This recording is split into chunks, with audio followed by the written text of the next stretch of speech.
आज हम लोग यहाँ पर जिस महासंग्राम की चर्चा कर रहे हैं, बिहार लोक सेवा आयोग की जो परीक्षाएं हैं वह कोई महासंग्राम से कम नहीं है और इस महासंग्राम को अपने पक्ष में करने के लिए एक कदम विजय पथ की ओर बढ़ाने की आवश्यकता है। ये तभी मुमकिन होगा जब आपकी तैयारी बेहतर होगी और बेहतर तैयारी है इसका आकलन करने के लिए हमने इस कार्यक्रम का आयोजन किया है आप सबके लिए। परखिए अपनी तैयारी को, प्रश्न हमारे उत्तर आपके। बिहार का जो प्रशासनिक सेवा है और एक तरह से आप कह सकते हैं कि बहुत अच्छे अच्छे पद इस सेवा के अंतर्गत निर्धारित हैं। उन पदों पर अपने को स्थापित करने के लिए आपको अपनी तैयारी की परख होनी चाहिए। तो इसके लिए मैं नहीं, आप स्वयं अपनी तैयारी की परख कीजिए हमारे साथ जुड़कर।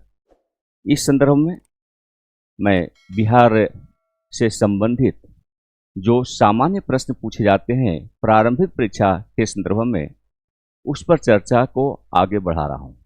और अब तक बिहार की सामान्य जानकारी को लेकर हमारे कक्षा कार्यक्रम का आयोजन संपन्न हो चुका है। कुछ और भी चीज़ें हैं, कुछ और भी टॉपिक्स हैं जिस पर हम आगे चर्चा करने वाले हैं। साथ ही बिहार का जो इतिहास रहा है और इतिहास के जो विभिन्न कालखंड रहे हैं, खासकर बिहार का प्राचीन इतिहास और बिहार का मध्यकालीन इतिहास, उससे संबंधित टॉपिक और उस टॉपिक से जुड़े हुए जो प्रश्न हैं उन पर काफ़ी विश्लेषणात्मक आधार पर चर्चा का आयोजन यहाँ पर किया जा चुका है। आज हम बिहार का जो आधुनिक इतिहास है उसका जो प्रथम भाग है उसको लेकर यहाँ पर इस मंच का इस्तेमाल कर रहे हैं आपकी तैयारी को परखने के उद्देश्य से। तो बिहार का जो आधुनिक इतिहास है उसका पार्ट 1 को लेकर यहाँ पर जो सिलेबस का निर्धारण किया गया है, पहले हम सिलेबस पर चर्चा करें। और ये सिलेबस जो है संपूर्ण बिहार के आधुनिक इतिहास से जुड़े हुए हैं, जिस पर आपको अपने अध्ययन को फोकस करने की आवश्यकता होगी। यानी बिहार लोक सेवा आयोग के द्वारा प्रारंभिक परीक्षा के स्तर पर बिहार के आधुनिक इतिहास को लेकर जो सिलेबस निर्धारित है, जहां से प्रश्न पूछे जाने की पूरी संभावना होती है, उस सिलेबस पर हम एक नज़र डालें तो इसका जो सबसे अहम टॉपिक है वह है ब्रिटिश शासन का उदय और औपनिवेशिक प्रभाव बिहार के संदर्भ में। और इसके अंतर्गत बहुत सारे सब टॉपिक जुड़े हुए हैं, खासकर बिहार में ब्रिटिश विजय और प्रशासन, ब्रिटिश नीतियों का सामाजिक, आर्थिक और सांस्कृतिक प्रभाव, इससे संबंधित प्रश्न पूछे जाते हैं। प्रमुख विद्रोह और बगावतें, जिसमें 1857 का विद्रोह, आदिवासी और किसान विद्रोह, बिहार में ब्रिटिश शासन के विरुद्ध प्रमुख आंदोलन, इन तमाम बातों को लेकर आपको प्रश्नों को समझना होगा, प्रश्नों के पैटर्न को समझना होगा, उससे संबंधित उत्तर को जानना होगा, अपनी तैयारी को एक नई दिशा की ओर अग्रसारित करना होगा। बिहार में स्वतंत्रता आंदोलन, भारत के स्वतंत्रता संग्राम में बिहार का क्या योगदान रहा है, चंपारण सत्याग्रह, भारत छोड़ो आंदोलन और बिहार से जुड़ी अन्य प्रमुख घटनाओं का, साथ ही उनसे जुड़े हुए जो व्यक्तित्व हैं उन सब का आपको अवलोकन करना होगा। वहां से भी प्रश्न पूछे जाएंगे। बिहार के प्रमुख नेताओं की भूमिका को लेकर, जिसमें खासकर डॉक्टर राजेंद्र प्रसाद जी, डॉक्टर श्री कृष्ण, अनुग्रह नारायण सिन्हा, जयप्रकाश नारायण और साथ ही स्वतंत्रता संग्राम आंदोलन से जुड़े हुए जो अन्य सेनानी रहे हैं बिहार की धरती से, जिनका बड़ा योगदान रहा है, उनके बारे में आपको अध्ययन करना होगा। वहां से भी प्रश्न पूछे जाते हैं। इसके अतिरिक्त बिहार में सामाजिक और धार्मिक सुधार से संबंधित जो प्रयास किए गए हैं वह भी आधुनिक इतिहास, बिहार का जो आधुनिक इतिहास है उसका एक अहम भाग है। इसके अंतर्गत प्रमुख सामाजिक और धार्मिक सुधार आंदोलन, जिसमें जाति प्रथा आंदोलन, अस्पृश्यता विरोधी आंदोलन, स्वामी शाहजहां सरस्वती जैसे व्यक्तियों का क्या प्रभाव रहा है, इन तमाम पहलुओं को लेकर प्रश्न आपसे पूछे जाते हैं। बिहार में शिक्षा और प्रेस का विकास के संदर्भ में भी आपको अध्ययन को बेहतर बनाना होगा। और इस संदर्भ में ब्रिटिश शासन के दौरान शिक्षा का विकास, शैक्षणिक संस्थानों की स्थापना, बिहार के स्वतंत्रता संग्राम में समाचार पत्रों और प्रेस की क्या भूमिका रही है, इन सब बातों का आपको अवलोकन करना होगा। औपनिवेशिक शासन काल के दौरान सामाजिक और सांस्कृतिक जीवन को लेकर भी आपको बेहतर से बेहतर अध्ययन करने की आवश्यकता होगी। और इस संदर्भ में औपनिवेशिक शासन के दौरान सामाजिक, सांस्कृतिक और आर्थिक जीवन में बदलाव, जिसमें विशेषकर भू राजस्व प्रणाली, कृषि पर प्रभाव और कला एवं साहित्य में बिहार का क्या योगदान है, इसको लेकर प्रश्न पूछे जाएंगे। और इसके अतिरिक्त जो बिहार का आधुनिक इतिहास है उसका एक बहुत ही अहम भाग है और वह है स्वतंत्रता के बाद का बिहार। 1960 के दशक तक का जो बिहार रहा है उसको लेकर भी प्रश्न पूछे जा सकते हैं। और इसके अंतर्गत क्या क्या अध्ययन करना होगा, तो स्वतंत्रता के बाद बिहार में राजनीतिक, सामाजिक और आर्थिक विकास, स्वतंत्रता के बाद के प्रारंभिक भारत में बिहार की क्या भूमिका है, इसको लेकर आपको अपने अध्ययन का फोकस बढ़ाना होगा। आज की जो क्लास है जहां से हम प्रश्न पूछने वाले हैं उससे रिलेटेड टॉपिक्स क्या हैं वो यहाँ पर हमने हाईलाइट किया है। तो बिहार का जो आधुनिक इतिहास है प्रश्न हेतु शामिल विषय, यह प्रश्न हेतु शामिल विषय जो है आज के क्लास को लेकर है। बाकी हम इस तरह से बिहार का जो आधुनिक इतिहास है उसको लेकर कई अन्य क्लास भी आयोजित कर रहे हैं। उस कड़ी में पहली क्लास के अंतर्गत कहाँ से किस टॉपिक से हमने प्रश्नों का संकलन किया है आपके लिए। इसमें पहला टॉपिक है ब्रिटिश शासन का उदय और औपनिवेशिक प्रभाव। इसके अंतर्गत बिहार में ब्रिटिश विजय और प्रशासन, ब्रिटिश नीतियों का सामाजिक, आर्थिक और सांस्कृतिक प्रभाव क्या रहा है, इसको लेकर यहाँ पर प्रश्न निर्धारित किए गए हैं। साथ ही प्रमुख विद्रोह और बगावतें, 1857 का विद्रोह, आदिवासी और किसान विद्रोह, बिहार में ब्रिटिश शासन के विरुद्ध प्रमुख आंदोलन, ये तमाम ऐसे टॉपिक्स हैं जहां से आज हमने प्रश्नों का संकलन आपकी बेहतरी के लिए किया है, आपको प्रारंभिक परीक्षा में बेहतर से बेहतर प्रदर्शन करने के उद्देश्य से किया है। तो इस क्लास का उपयोग आप उसी संदर्भ में करें तो इसकी उपयोगिता और बढ़ जाएगी आपके संदर्भ में। और इस संदर्भ में आज हम पहला प्रश्न आपके सामने प्रस्तुत कर रहे हैं, वो हाईलाइट हो रहा है।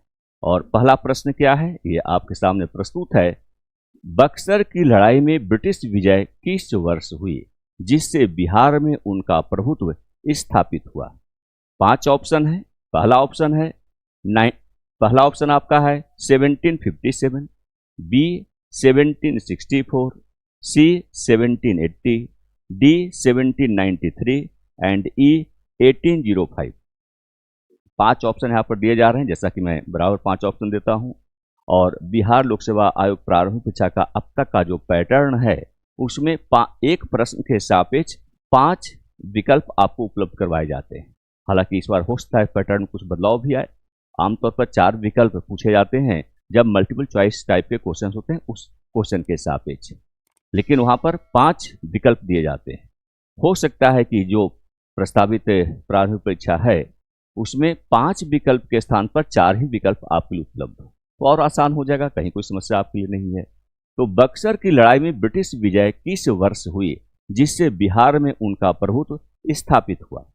तो यहाँ पर समय पूछा गया है कि बक्सर की लड़ाई, बक्सर का युद्ध का आयोजन कब किया गया, किस वर्ष बक्सर का युद्ध आयोजित हुआ?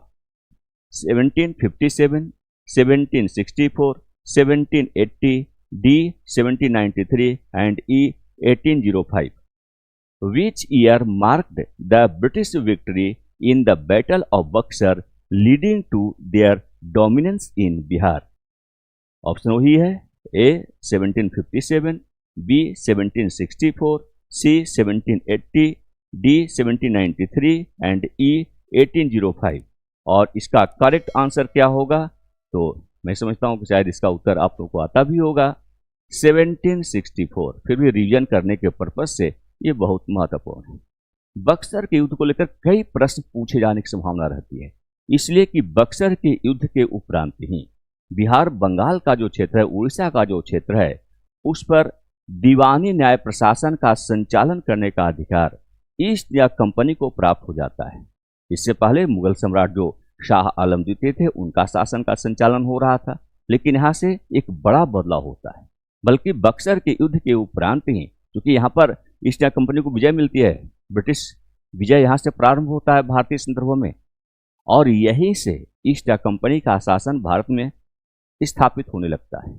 या आप कह सकते हैं कि औपचारिक स्थापना बस होने ही वाला है, क्योंकि 1764 का जो बक्सर का युद्ध है उसी के उपरांत 1765 में इलाहाबाद की संधि का आयोजन किया जाता है और उस संधि की परिणति रही है कि बंगाल, बिहार और उड़ीसा का जो क्षेत्र बहुत ही महत्वपूर्ण भाग था उस जमाने में, उसका दीवानी प्रशासन का अधिकार ईस्ट इंडिया कंपनी को प्राप्त हो जाता है। तो राजस्व की वसूली, मालगुजारी की वसूली, राजस्व प्रशासन का संचालन आदि तमाम ऐसे अधिकार हैं जो अब शाह आलम द्वितीय के पास न होकर बल्कि ईस्ट इंडिया कंपनी के पास चले जाते हैं।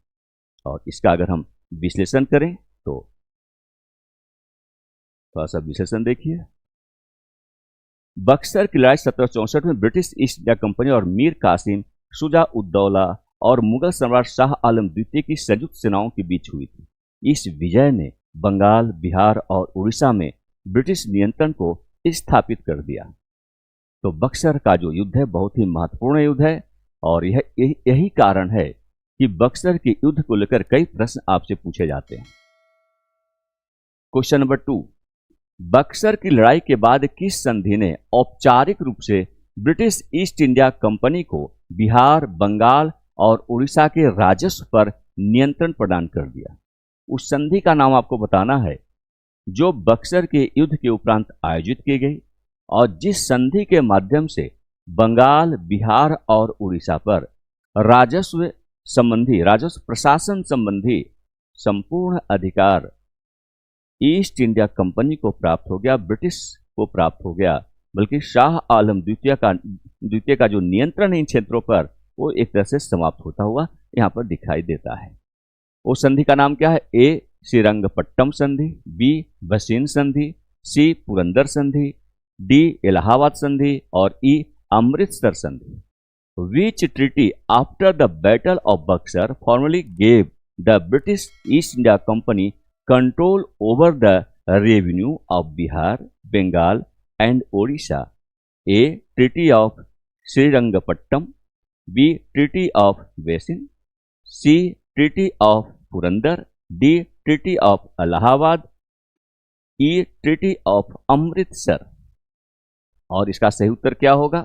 तो इसका सही उत्तर, इस पर चर्चा भी हम कर रहे थे, इलाहाबाद की संधि 1765 की संधि है, महत्वपूर्ण संधि है और यहीं से ईस्ट इंडिया कंपनी को बंगाल, बिहार, उड़ीसा में न्याय प्रशासन का संचालन का अधिकार प्राप्त होता है दीवानी मामलों में।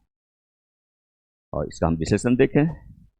देखिए, डी इलाहाबाद संधि और व्याख्या अगर आप करें इसका तो 1765 में बक्सर की लड़ाई में ब्रिटिश जीत के बाद हस्ताक्षरित इलाहाबाद संधि ने ब्रिटिश ईस्ट इंडिया कंपनी को बिहार, बंगाल और उड़ीसा से राजस्व एकत्र करने का अधिकार प्रदान कर दिया, जिससे इन क्षेत्रों में ब्रिटिश नियंत्रण की शुरुआत हुई और यहीं से ब्रिटिश नियंत्रण आरंभ होता है। तो बक्सर का युद्ध बहुत ही महत्वपूर्ण युद्ध है, इसे समझने का प्रयास कीजिएगा। क्वेश्चन नंबर 3 आज का, 1793 में 1793 में ब्रिटिश द्वारा बिहार में स्थायी बंदोबस्त का मुख्य उद्देश्य क्या था? स्थायी बंदोबस्त को लेकर प्रश्न पूछा गया है और ये जो स्थायी बंदोबस्त है, परमानेंट सेटलमेंट है, इसके उद्देश्य क्या थे? तो इसके उद्देश्य क्या थे, इसको लेकर यहाँ पर 5 ऑप्शन दिए गए हैं। एक सही है, बाकी 4 गलत है। ए कृषि उत्पादकता को बढ़ाना, बी जमींदारों पर नियंत्रण स्थापित करना, सी जमींदारों से निश्चित राजस्व संग्रह करना, डी व्यापार को बढ़ावा देना और ई स्थानीय उद्योगों को को प्रोत्साहित करना। तो यहाँ पर ये आपके लिए 5 ऑप्शन हैं और इसका अगर अंग्रेजी वर्जन देखा जाए तो what was the primary objective of the permanent settlement introduced in Bihar bye the British in 1793।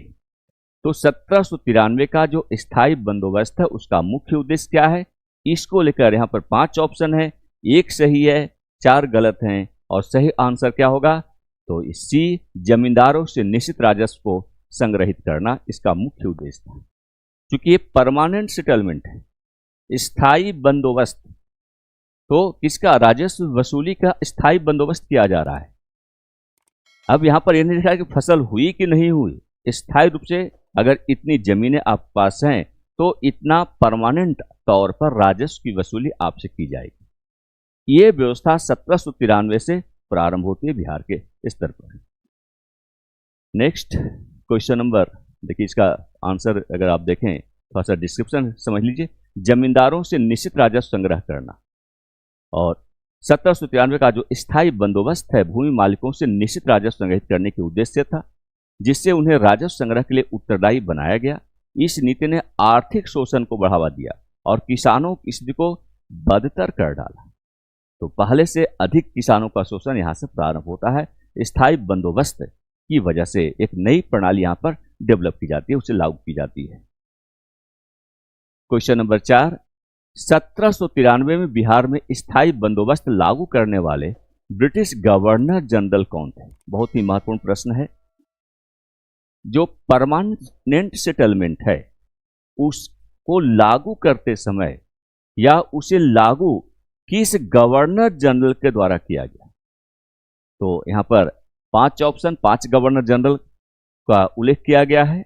5 में से एक गवर्नर सही है जिसने इस परमानेंट सेटलमेंट को लागू किया, या जिसके कार्यकाल में इस परमानेंट सेटलमेंट को लागू किया गया, स्थायी बंदोबस्त को लागू किया गया। ये इसका उत्तर आपको देना है। A Lord Cornwallis, B Warren Hastings, C Lord Wellesley, D Lord Dalhousie और E sir John Shore. What was the primary objective of the permanent settlement introduced in Bihar by the British in 1793? A. Lord Cornwallis, B. Warren Hastings, C. Lord Wellesley, D. Lord Dalhousie, E. Sir John Shore। General के रूप में भारत में काम कर रहे थे वो governor general Lord Cornwallis थे, और उन्हीं के संरक्षण में स्थायी बंदोबस्त व्यवस्था को लागू किया गया था। इसका राइट आंसर क्या होगा? Lord Cornwallis. इसका थोड़ा सा डिस्क्रिप्शन हम लोग देख लें। देखिए, ए लॉर्ड कॉर्नवालिस। लॉर्ड कॉर्नवालिस ने 1793 में बंगाल, बिहार और उड़ीसा में स्थायी बंदोबस्त की शुरुआत की। इस प्रणाली का उद्देश्य जमींदारों से निश्चित राजस्व संग्रह करना था, जिससे बिहार में आर्थिक शोषण को बढ़ावा मिला, बिहार में आर्थिक शोषण में वृद्धि हुई। और ये लॉर्ड कॉर्नवालिस की तस्वीर आपके सामने प्रस्तुत है, इसका भी आप अवलोकन कीजिए।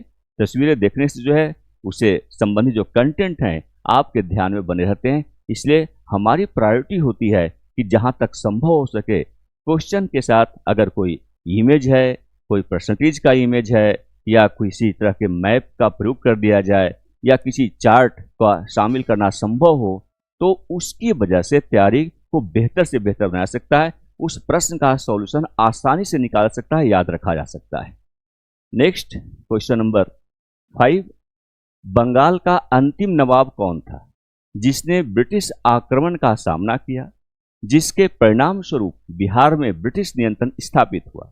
ए मीर जाफर, बी मीर कासिम, सी सिराज उद्दौला, डी शुजा उद्दौला, ई अली वर्दी खान। तो यहां पर प्रश्न पूछा गया है, उस नवाब का नाम का उल्लेख करना है जो बंगाल का अंतिम नवाब था, और यहां पर एक संकेत दिया गया है कि जिसने ब्रिटिश आक्रमण का सामना किया। तो बंगाल के उस नवाब के नाम को लेकर प्रश्न पूछे गए हैं। ए मीर जाफर, बी मीर कासिम, सी सिराज उद्दौला, डी शुजा उद्दौला और ई अली वर्दी खान। सही उत्तर क्या होगा? पहले इसका अंग्रेजी अनुवाद देख लीजिए। Who was the last Nawab of Bengal who faced British aggression leading to the establishment of British control in Bihar? A. Mir Jafar, B. Mir Qasim, C. Siraj Uddaulah, D. Shuja Uddaulah, E. Ali Wardi Khan। और यहाँ पर आपका सही उत्तर क्या होगा? तो मीर कासिम, ये right answer आपका है। अब इसका डिस्क्रिप्शन हम थोड़ा सा देखें। देखिए, इसका आंसर बी मीर कासिम। मीर कासिम बंगाल के नवाब थे जिन्होंने ब्रिटिश नीतियों का विरोध किया और अंततः 1764 में बक्सर की लड़ाई में पराजित हुए, जिससे बिहार में ब्रिटिश प्रभुत्व स्थापित हुआ। तो मीर कासिम, चूंकि बंगाल और बिहार उस समय और उड़ीसा का क्षेत्र, ये तीनों आपस में मिले हुए थे। आज भले आपको लगता है कि उड़ीसा अलग है, बिहार अलग है, बंगाल अलग है, लेकिन ईस्ट इंडिया कंपनी के शासनकाल के दौरान, मीर कासिम के शासन के दौरान ये सारे क्षेत्र एक थे। आगे हम लोग इसका बारे में अध्ययन करेंगे, और खासकर जब हम राज्य व्यवस्था की क्लास लेते हैं, इंडियन पॉलिटिकल सिस्टम के बारे में हम चर्चा करते हैं, और विशेषकर कॉन्स्टिट्यूशनल डेवलपमेंट को लेकर जब हम चर्चा करते हैं तो इस पर काफ़ी विस्तार से हम बताने का प्रयास करते हैं। तो उस वाली क्लास को भी आप लोग ज्वाइन करने का प्रयास अवश्य कीजिएगा। नेक्स्ट क्वेश्चन नंबर 6, ब्रिटिशों ने बिहार के किस क्षेत्र में भूमि राजस्व प्रबंधन के लिए रैयतवाड़ी प्रणाली को लागू किया? पटना, गया, चंपारण, दरभंगा, भागलपुर। बहुत ही उम्दा प्रश्न है, बहुत महत्वपूर्ण प्रश्न है। बीपीएससी के द्वारा निश्चित रूप से इस प्रश्न को शामिल किया जाएगा, पूछा जाएगा। ब्रिटिश शासकों ने बिहार के किस क्षेत्र में भूमि राजस्व प्रबंधन के लिए रैयतवाड़ी प्रणाली को लागू किया? ए Patna, B Gaya, C Champaran, D Darbhanga, E Bhagalpur. The British introduced the ryotwari system in which part of Bihar to manage land revenue? Patna, A Patna, B Gaya, C Champaran, D Darbhanga and E Begusarai. अब यहाँ पर आपका जो सही से उत्तर होगा उस पर निशान लगाना है, और सही उत्तर क्या होगा? चंपारण। इसको लेकर आगे भी मैं प्रश्न समाहित किया हूँ, वो आप तक प्रस्तुत होगा। तो यहीं से जो है एक भूमिका बन रही चंपारण सत्याग्रह को लेकर। तो बिहार में रैयतवाड़ी व्यवस्था जो लागू की गई थी वो कहाँ पर की गई थी? चंपारण वाले क्षेत्र में की गई थी। और चंपारण में किसी खेती हो रही थी? तो नील की खेती होती थी। नीलों का आंदोलन वहां से आरंभ होगा। तो उसकी भूमिका आप यहाँ पर देख सकते हैं। यहाँ पर देखिए आंसर सी चंपारण। रैयतवाड़ी प्रणाली को ब्रिटिशों ने चंपारण जैसे क्षेत्रों में लागू किया, जिसमें सीधे किसानों से राजस्व संग्रह किया गया, जिससे स्थानीय आबादी की सामाजिक आर्थिक स्थिति प्रभावित हुई। देखिए नाम है रैयतवाड़ी, रैयत से सीधे वसूली करना। इसलिए इस सिस्टम को लागू किया गया था, चंपारण वाले क्षेत्र में लागू किया गया था बिहार के। उसमें पूर्वी और पश्चिम चंपारण का जो क्षेत्र है वो एक साथ था, जुड़ा हुआ था। क्वेश्चन नंबर 7, ब्रिटिश नील उपजाने वालों की दमनकारी नीतियों के खिलाफ बिहार में प्रसिद्ध नील विद्रोह का नेतृत्व किसने किया? हमने कहा ना कि नील मूवमेंट जो है, नील आंदोलन की भूमिका जो है इसी रैयतवाड़ी व्यवस्था से आरंभ हो जाती है। तो नील आंदोलन का संचालन किसके नेतृत्व में किया गया? आमतौर पर बहुत महत्वपूर्ण प्रश्न है, इसका बहुत कम लोग उत्तर जान पाते हैं। तो नील आंदोलन का नेतृत्व किसने किया, नील विद्रोह का नेतृत्व किसने किया, इसको लेकर प्रश्न पूछा गया है। ए Swami Sahajanand Saraswati, B Kunwar Singh, C Babu Kunwar Singh, D Vishnucharan विश्वास, ई उपरोक्त में से कोई नहीं। और अगर आंसर आप लोगों को आता हो तो आप चैट के माध्यम से इसका उत्तर देने का प्रयास कीजिएगा। वैसे मैं तो इसका उत्तर दे ही रहा हूँ, उसका विश्लेषण भी कर रहा हूँ, लेकिन आप भी इसका उत्तर देने का प्रयास अवश्य कीजिए, जिससे कि आपका रिवीजन होता रहे। Who led the famous indigo rebellion in Bihar against the oppressive policies of British indigo planters? A Swami Sahajanand Saraswati, B Kunwar Singh, C Babu Kunwar Singh, D Vishnu Charan Biswas and E none of the above. तो यहाँ पर ये 5 ऑप्शन, एक सही है, 4 गलत हैं। सही उत्तर क्या होगा? तो अगर आपने चैट किया होता तो समझ में आता कि आपका जो स्टडी का लेवल है वो कहाँ तक पहुँचा है। और इसका सही उत्तर है डी विष्णु चरण विश्वास। यहाँ पर विष्णु इस तरह से लिखेगा, ये शुद्ध है क्योंकि नाम है। अब इसका जो है डिस्क्रिप्शन हम लोग देख लें। विष्णु चरण विश्वास, यह राइट आंसर आपका है। और विष्णु चरण विश्वास ने नील विद्रोह में प्रमुख भूमिका निभाई, जिसमें ब्रिटिश नील उत्पादकों द्वारा शोषण का विरोध किया गया। और कुछ इमेजिनरी पिक्चर यहाँ पर है, ओरिजिनल तो आप नहीं कह सकते हैं, लेकिन एआई के द्वारा जनरेट किया गया ये पिक्चर आपके सामने प्रस्तुत हो रहा है। नेक्स्ट क्वेश्चन नंबर 8, और क्वेश्चन नंबर 8 में ब्रिटिशों द्वारा पारित किस अधिनियम को बिहार में आधुनिक शिक्षा की शुरुआत से जोड़ा गया है? यानी बिहार में आधुनिक शिक्षा की शुरुआत किस अधिनियम के तहत हुआ है? बिहार के स्तर पर ये कौन सा ऐसा अधिनियम है जहां से आधुनिक शिक्षा आरंभ हुई है?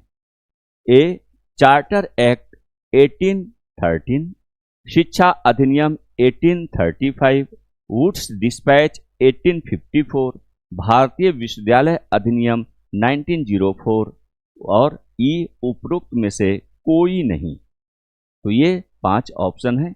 Which act passed by the British is associated with the beginning of modern education in Bihar? A charter act of 1813, education act of 1835, Wood's despatch of 1854, D Indian universities act 1904 and E none of the above. तो कौन सा उत्तर सही होगा? आप लोग chat के माध्यम से इसे हम तक प्रस्तुत कर सकते हैं। और इसका राइट आंसर जो है वो है वुड्स डिस्पैच 1854। 1854 का जो वुड्स डिस्पैच है उसके माध्यम से बिहार के स्तर पर, बिहार वाले क्षेत्र में आधुनिक शिक्षा पद्धति को लागू किया गया था। तो वुड्स डिस्पैच 1854 ने भारत में पश्चिमी शिक्षा को बढ़ावा देने पर जोर दिया, जिसने बिहार और अन्य क्षेत्रों में आधुनिक शिक्षा संस्थानों की स्थापना की नींव रखी गई। तो उस डिस्पैच को जरूर जानिएगा, बहुत ही महत्वपूर्ण है ये। नेक्स्ट क्वेश्चन नंबर 9, बिहार में 1857 के विद्रोह का नेतृत्व किसने किया? 1857 का विद्रोह को आगाज किया गया बिहार में किसके द्वारा? इसको लेकर प्रश्न आपसे पूछे गए। 1857 के विद्रोह का नेतृत्व बिहार में किसने किया? तो इसके लिए 5 ऑप्शन आपके सामने हैं। A Kunwar Singh, B Birsa Munda, C Gandhi, D Swami Sahajanand Saraswati, E doctor Rajendra Prasad. Who led the revolt in Bihar during the 1857 uprising? A. Kunwar Singh, B Birsa Munda, C Gandhi, D Swami Sahajanand Saraswati and E doctor Rajendra Prasad. Right answer क्या होगा? तो ऐसे इस प्रकार के आंसर जो है आप चैट के माध्यम से प्रेषित कर सकते हैं। और यहाँ पर जो आपका राइट आंसर है वो है ए कुंवर सिंह। और इसका डिस्क्रिप्शन हम लोग देखें। वीर कुंवर सिंह का नाम सब जानते हैं आप सब। बहुत बड़ा रोल रहा है 1857 का जो आंदोलन बिहार में आगे बढ़ाया गया, उसमें कुंवर सिंह का योगदान बहुत ही महत्वपूर्ण योगदान रहा है। कुंवर सिंह जो जगदीशपुर के एक जमींदार थे ने 1857 के विद्रोह के दौरान बिहार में विद्रोह का नेतृत्व किया। 80 वर्ष की उम्र में उन्होंने ब्रिटिश सेना के खिलाफ अद्वितीय साहस का प्रदर्शन किया। तो उस समय उनकी जो आयु थी वो 80 साल थी। तो 80 साल के बुजुर्ग के द्वारा बिहार में 1857 का एक बड़ा आंदोलन को आगे बढ़ाया गया था, इसलिए इनकी भूमिका बहुत ही महत्वपूर्ण भूमिका मानी जाती है। और ये तस्वीर जो है बाबू कुंवर सिंह जी की है। क्वेश्चन नंबर 10, 1855-56 के संथाल विद्रोह का बिहार में कौन सा क्षेत्र केंद्र के रूप में था? तो जो संथाल विद्रोह है उसका केंद्र किस क्षेत्र में था, इसको लेकर प्रश्न पूछा गया है। और इस संथाल विद्रोह का आयोजन 1855-56 के दौरान किया गया। तो इससे संबंधित जो है 5 ऑप्शन आपके सामने उपलब्ध हैं। ए गया, B Bhagalpur, C Patna, D Champaran और E Munger. Which region in Bihar was a center for the Santhal rebellion of 1855 to 56? A Gaya, B Bhagalpur, C Patna, D Champaran and E Munger.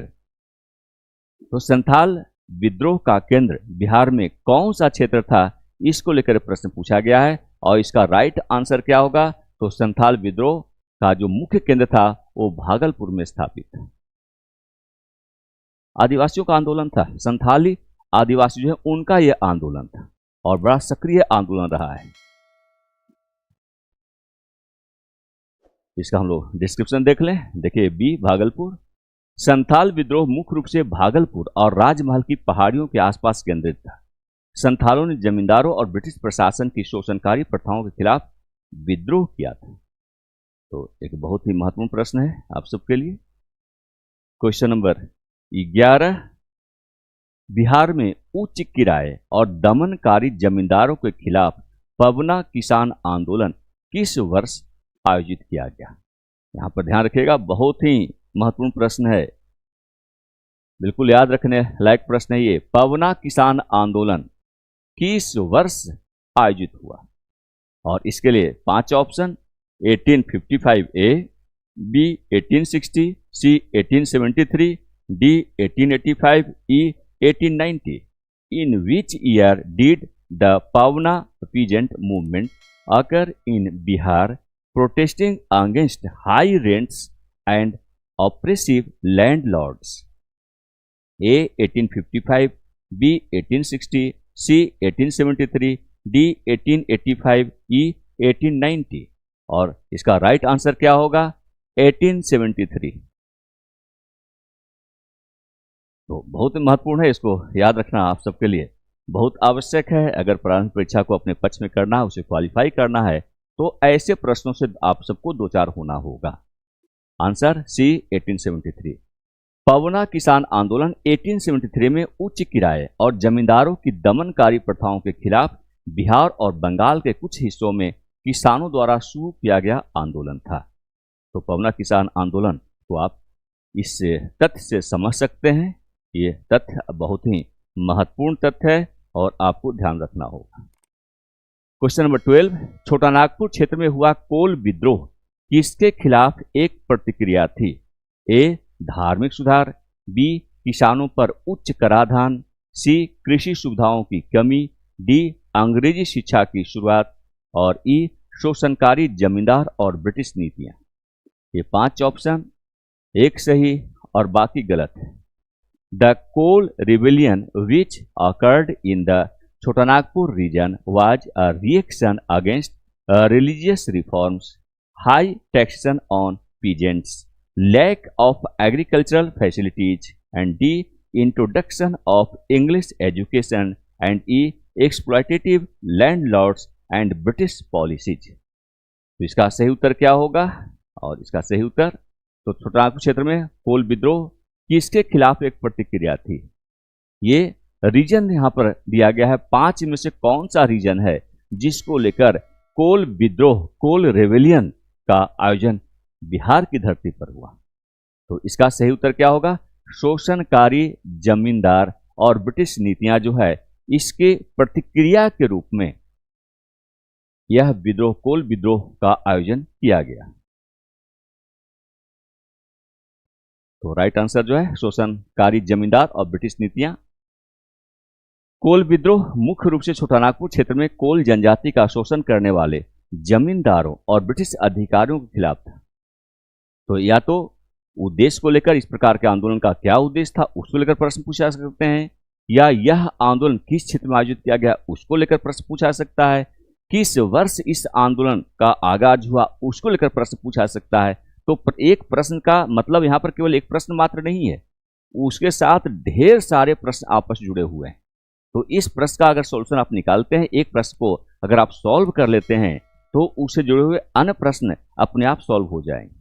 ये हमारा उद्देश्य है इस क्लास को आप तक प्रस्तुत करने को लेकर।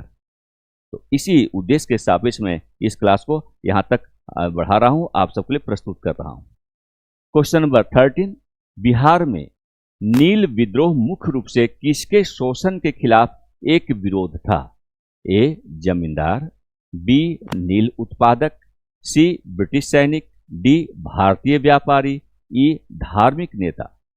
The indigo rebellion in Bihar was mainly a protest against the exploitation by landlords, B indigo planters, C British soldiers, D Indian traders, E religious leaders. यहां पर 5 ऑप्शन, प्रश्न पूछा गया। प्रश्न समझिए कि नील विद्रोह मुख्य रूप से किसके शोषण के खिलाफ आयोजित हुआ था? तो यह आंदोलन किसके विरुद्ध था? जमींदार के विरुद्ध था, कि नील उत्पादकों के विरुद्ध था, कि ब्रिटिश सैनिक के विरुद्ध था, कि भारतीय व्यापारियों के विरुद्ध था, कि धार्मिक नेता के विरुद्ध था? यह प्रश्न आपसे पूछा गया है और इसका राइट आंसर क्या होगा? तो इसका राइट आंसर है नील उत्पादकों के खिलाफ। क्योंकि ये नील उत्पादक कौन थे? कॉन्ट्रैक्टर थे, जमींदार थे।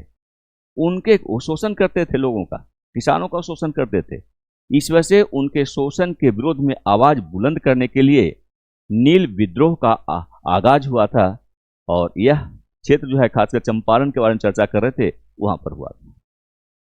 अब इसका हम लोग डिस्क्रिप्शन देखें तो ये नील उत्पादकों के खिलाफ, इंडिगो प्लांटर्स के खिलाफ, और 19वीं सदी की शुरुआत में नील विद्रोह किसानों द्वारा शोषणकारी नील उत्पादकों के खिलाफ एक विरोध था, जो उन्हें कठोर परिस्थितियों में नील उगाने के लिए मजबूर करते थे। उन्हें बलपूर्वक नील की खेती करने के लिए बाध्य किया जाता था। इसी से क्षुब्ध होकर किसानों ने नील आंदोलन का आयोजन किया था, और नील आंदोलन की प्रतिक्रिया के रूप में जो है, आप देख सकते हैं कि चंपारण विद्रोह आगे बढ़ता है। बल्कि आप कह सकते हैं कि इसी के साथ जो है, अब ये जो भारत का स्वतंत्रता आंदोलन है, वहां पर एक महात्मा का प्रवेश हो जाता है, महात्मा गांधी के रूप में। तो यहाँ से गांधी का प्रवेश जो है, ये जो भारत का स्वतंत्रता आंदोलन है, वो प्रारंभ होने वाला है। क्वेश्चन नंबर 14 और क्वेश्चन नंबर 14 का जो प्रश्न है, देखिए यहाँ पर, बिरसा मुंडा के नेतृत्व में हुआ मुंडा विद्रोह उस क्षेत्र में हुआ था जो आज बिहार के कुछ हिस्सों में भी जुड़ा हुआ है। तो मुंडा विद्रोह कहां पर हुआ था, किस क्षेत्र में हुआ था? A Santhal Pargana, B Ranchi, C Bhagalpur, D Hazaribagh और E Munger. The Munda rebellion led by Birsa Munda took place in which area that partially overlaps with Bihar today? A. Santhal Parganas, B Ranchi, C Bhagalpur, D Hazaribagh और ई मुंगेर। तो बिरसा मुंडा का जो आंदोलन है, जिसको हम मुंडा आंदोलन कहते हैं, ये कहां पर आयोजित किया गया? प्रश्न बहुत सिंपल सा है, और इसका सही उत्तर जो है वो रांची है, बी। इसका डिस्क्रिप्शन हम लोग देख लें। मुंडा विद्रोह, जिसे उलगुलान के नाम से भी जाना जाता है, 19वीं सदी के अंत में बिरसा मुंडा के नेतृत्व में रांची क्षेत्र में हुआ, जो आधुनिक बिहार के कुछ हिस्सों के निकट है। बिल्कुल जुड़ा हो तो नहीं हो, क्योंकि अब झारखंड अलग क्षेत्र बन चुका है, लेकिन फिर भी अब यहाँ पर देखिए एक प्रश्न और पूछा जा सकता है। 2-3 प्रश्न यहाँ पर बनते हैं। एक, जैसा कि हमने प्रश्न पूछा कि मुंडा विद्रोह का मुख्य केंद्र कहां पर था। दूसरा, मुंडा विद्रोह का नेतृत्व किसने किया। तीसरा, मुंडा विद्रोह को किस अन्य नाम से जानते हैं, तो यहाँ पर उलगुलान के नाम से भी जानते हैं। तो एक नहीं, बहुत सारे प्रश्न एक प्रश्न साथ जुड़े होते हैं। तो डिस्क्रिप्शन जरूर आप लोग देख लीजिएगा। और यहाँ पर देखिए मुंडा की तस्वीर है, इन्हें भगवान का दर्जा दिया गया है। भगवान बिरसा मुंडा, इनका पूरा नाम बिरसा मुंडा है, और इन्होंने एक बड़े आंदोलन का नेतृत्व किया था उस जमाने में। नेक्स्ट क्वेश्चन नंबर 15 आज का जो है लास्ट क्वेश्चन होगा। बंगाल बिहार क्षेत्र में ब्रिटिशों के खिलाफ फकीर सन्यासी विद्रोह के नेता कौन थे? बहुत महत्वपूर्ण प्रश्न ये भी। ए Bulleh Shah, B Majnu Shah, C Guru Nanak, D Bhagat Singh, E Birsa Munda. Who was the leader of the Fakir Sannyasi rebellion against the British in the Bengal Bihar region? A.